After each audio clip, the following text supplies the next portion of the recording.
मेरा नाम अर्जिंदर सिंह दीप सिंह वाला, वाइस प्रेसिडेंट कीर्ति किसान यूनियन। तो हम यहाँ दिल्ली को जो घेरा डाल के बैठे हैं 3 कानूनों के खिलाफ। तो सबसे पहले मैं उस कानून की बात करूंगा जो किसानों को नहीं, इस देश की जो मिडिल क्लास है, इस देश का जो मुलाजिम है, जो मजदूर है, उन सब लोगों को तबाह कर देगा। वो है एसेंशियल कमोडिटी एक्ट की अमेंडमेंट 2020। उसमें सरकार ने क्या कर दिया है कि जो पेरिशेबल और नॉन पेरिशेबल गुड्स हैं, जल्दी खराब होने वाली और जल्दी ना खराब होने वाली, कि जो जल्दी खराब होने वाली चीजें हैं जिसमें प्याज है, आलू है, वो सभी अब कॉर्पोरेट को दे दिया गया है। उसकी प्राइस राइज को कंट्रोल करने में सरकार तभी दखलंदाजी करेगी जब उसकी पेरिशेबल की गुड्स जो प्राइसेस है वो 100% बढ़ जाएंगी। मान लीजिए प्याज आज 80 रुपए है, अगर वो 160 रुपए होगा सरकार तब दखलंदाजी करेगी, 159 पर नहीं करेगी। और 159 पर का मतलब है कि अगर अगले साल 159 का जो 100% है वो कितना बनेगा, वो 318 रुपए बनेगा। 318 रुपए 2 साल में भी प्याज की कीमत हो जाएगी, तो सरकार उसे एक्स्ट्रा ऑर्डिनरी प्राइस राइज नहीं मानेगी। तो ये किसको खत्म करेगा? ये देश के जो मिडिल क्लास लोग हैं, महंगाई की मार इतनी बढ़ेगी कि इस देश के मिडिल क्लास को, मजदूर को, सभी लोगों को खत्म कर देगा। उसका सारा पैसा रोटी खाने में चला जाएगा। जो नॉन पेरिशेबल गुड्स हैं, जिनमें दालें हैं, दाल की प्राइस अगर 50% बढ़ेगी तब सरकार इंटरफेरेंस करेगी। मान लीजिए कि 100 रुपए दाल की कीमत अगर 150 होगी, सरकार तब दखलंदाजी करेगी। अगर 149 रह गई तो नहीं दखलंदाजी करेगी। तो ये कानून सभी लोगों को प्रभावित करेगा और देश के जितनी मिडिल क्लास है, मिडिल लोअर क्लास है, उनको समझने की जरूरत है कि ये आंदोलन की अगुवाई किसान लोग कर रहे हैं, लेकिन आंदोलन सिर्फ किसानों का नहीं है, पूरे देश के लोगों का है जिनको सरकार भूखा मारने की साजिश है।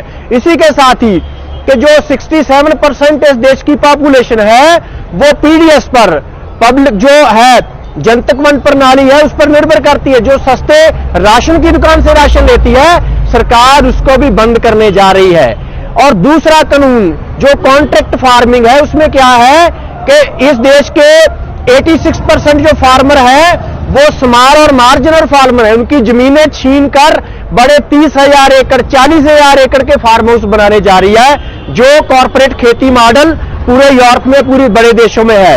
एक फैक्ट आपके साथ साझा करना चाहूंगा कि अमेरिका में जो जेल में लोग बंद हैं, किसान उनसे कम हैं। अगर इसको लागू किया जाए पूरे देश में, मैं पंजाब की आपको उदाहरण देना चाहूंगा कि पंजाब की जेलों में 24,000 लोग हैं, लेकिन 10,96,000 लोगों के पास जमीन है।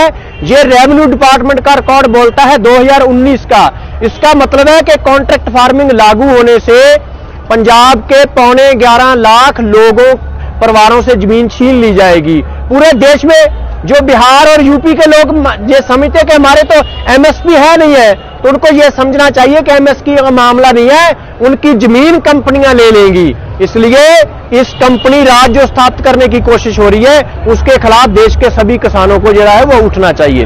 इसके साथ ही जो तीसरा इशू है कि जो प्राइवेट मंडी वो खोलने जा रहे हैं, जिसके साथ सरकार जो एमएसपी की प्रोक्योरमेंट करती है, 94% जो इस देश का अनाज है वो पहले ही प्राइवेट प्लेयर खरीदते हैं। सिर्फ 6% अनाज जो है वो गवर्नमेंट एजेंसीज खरीदती हैं, उसको भी खत्म करने की कोशिश है। ये सिर्फ पंजाब हरियाणा में है। हमारी मांग क्या है? हमारी मांग है कि सरकार हर साल 22 फसलों का एमएसपी डिक्लेयर करती है, उसको लीगल राइट बनाना चाहिए, उसकी खरीद की गारंटी होनी चाहिए। एक आपको उदाहरण देना चाहूंगा, मक्का का रेट 1850 रुपए एमएसपी, लेकिन पंजाब में वो 600 रुपए में मिल रहा है। कारण क्या है कि सरकार खरीदती नहीं है, और इसी तरह गेहूं और धान की इस खरीद से भी भागना चाहती है। और ये तीनों कानून, आखिरी बात, ये तीनों कानून सरकार इसलिए लाई है कि पूरी देश और दुनिया में मंदी है, बड़े बड़े बिजनेस फेल हो रहे हैं। तो क्या लोग, आप गाड़ी के बिना आपका गुजारा चल सकता है, नए घर के बिना गुजारा चल सकता है, लेकिन रोटी के बिना आपका गुजारा नहीं चल सकता। इसलिए रोटी कहां से पैदा होती है? जमीन से। और सारी खेती और खुराक को अब वो कारपोरेट को देना जा रहे हैं कि कोई भी धंधा फेल हो जाएगा, रोटी का धंधा फेल नहीं होगा। और सारा अब खेती खुराक उनके हवाले की जा रही है। और सभी को विनती है कि सिर्फ किसानों का आंदोलन नहीं, ये 3 जो कानून है, तीरे कत्ल की साजिश है, किसान का कत्ल, मजदूर का और आम ग्राहक का। सभी देशवासियों को उठ खड़ा होना चाहिए और दिल्ली घेराव में शामिल होना चाहिए, तभी ये देश, ये लोग बच पाएंगे।